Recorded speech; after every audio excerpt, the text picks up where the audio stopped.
सुप्रभात बच्चों। मेरे संग की औरतें पाठ जो कृतिका का पाठ है, जो दूसरा पाठ है, उसे हम समझ रहे हैं और पिछले 3 दिन से वीडियो के माध्यम से हम उसे समझने का प्रयास कर रहे हैं। और आज के इस अंतिम भाग में, कथा के अंतिम भाग में जो लेखिका ने वर्णन किया है, अब वो अपनी बहनों का वर्णन कर रही हैं। पिछले हमने वीडियो में देखा कि उन्होंने परदादी, दादी, माँ और आदि का वर्णन, नानी का, इन सब का वर्णन उन्होंने किया और अब वो अपनी बहनों का वर्णन कर रही हैं। सभी बहनों में लीक से हटने का गुण रहा, परंतु घर गृहस्थी और विवाह के परंपरागत तरीके को किसी ने नहीं छोड़ा।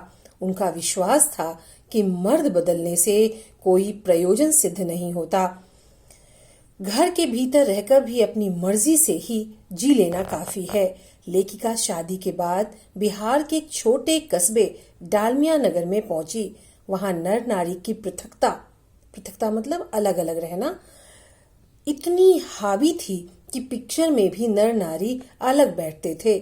उसी डालमिया नगर में लेखिका ने कोशिश करके कुछ शादीशुदा औरतों को इस बात के लिए तैयार किया कि वे पराये मर्दों के साथ मिलकर नाटकों में अभिनय करें। अभिनय का मतलब एक्टिंग करना। उन्होंने 4 साल तक कई नाटक किए और अकाल राहत कोष के लिए धन एकत्र किया।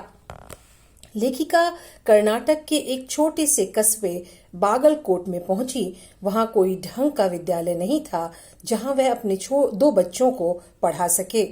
उसके बाद कैथोलिक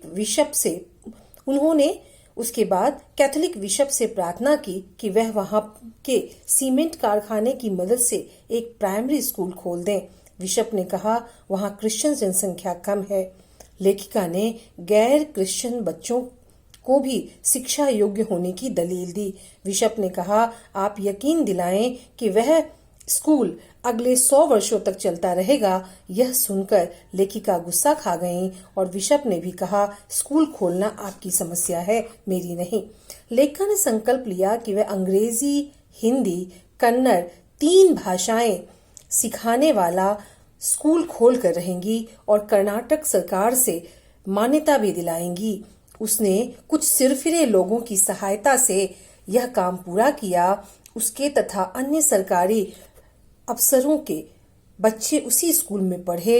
इस प्रकार लेखिका ने अपने जिद्दीपन को हर जगह पूरा किया, विशेषकर लेखन के मंच में। लेखिका की जिद रेणु की जिद के सामने कुछ भी नहीं है।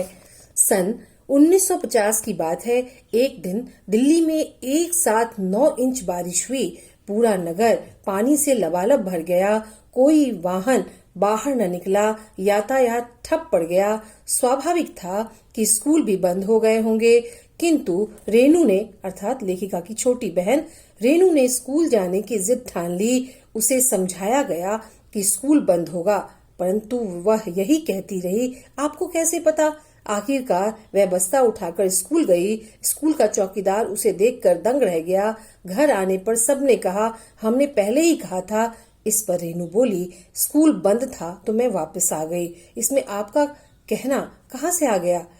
लेखिका को लगता है कि उस दिन रेणु के अकेले स्कूल जाने में कितना रोमांच हुआ होगा। सचमुच अकेलेपन का मजा ही कुछ और होता है। तो आज यह पाठ समाप्त हो गया बच्चों।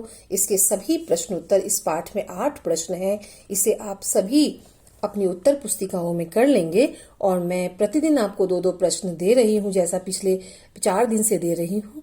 आप इसे अपनी उत्तर पुस्तिका में कंप्लीट कर लेंगे और एक बार पुनः इसे पढ़ेंगे। आसान पाठ है, कथा ही है और इसमें कुछ समझने जैसा कुछ भी नहीं है और इसे अपनी उत्तर पुस्तिका में कर लेंगे।